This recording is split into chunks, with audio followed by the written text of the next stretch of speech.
Hello, everybody. So today we're talking about what would first appear to be two completely separate topics, but actually they're connected. And they're connected because they're both pose a bit of a pain in the bum for Elon Musk, the world's richest man. So the challenge is to two of his companies, Tesla and Twitter. So Bailey, what's going on? So we're talking about two stories. The first is about Thread, a social media platform, which is a rival to Twitter. And the other is Toyota, who have said that they've developed a new and more advanced battery for their electric vehicles. Interesting. So let's then start with the first one. So Thread, the competitor of Twitter. So I don't tweet. I've never tweeted. I've definitely not threaded either. Do you tweet or thread? And what is the difference between Thread versus Twitter?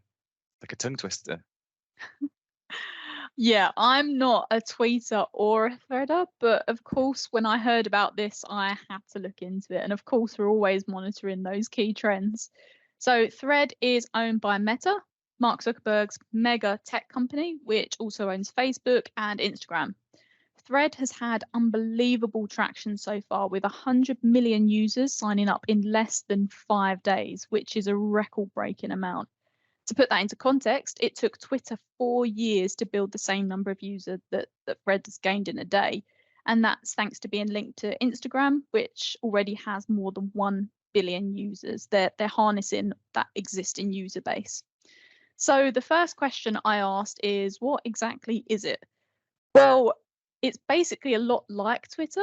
Users on Thread can post text of up to 500 characters, which is more than the 280 characters available on Twitter. But both apps allow people to post links, images, and video. That's insane how many subscribers we're able to get by harnessing Instagram.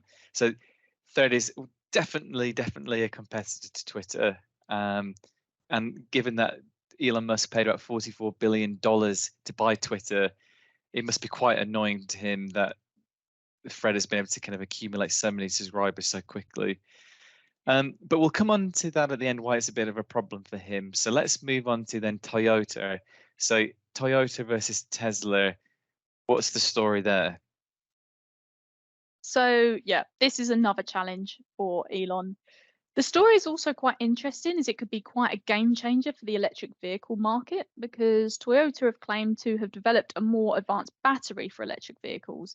It's called solid state as opposed to liquid. But the key thing is that it's said to have a range of 745 miles and charges in just 10 minutes. A significant development, right? For comparison, charging times for Tesla take hours, potentially between 1 and 8 hours, and the range is less, probably around 400 miles. So really significant, potentially a game changer for electric vehicles as long as it's not too expensive. But they plan to roll out in 2025, so a bit of time yet before this all becomes a reality. Interesting. Yeah.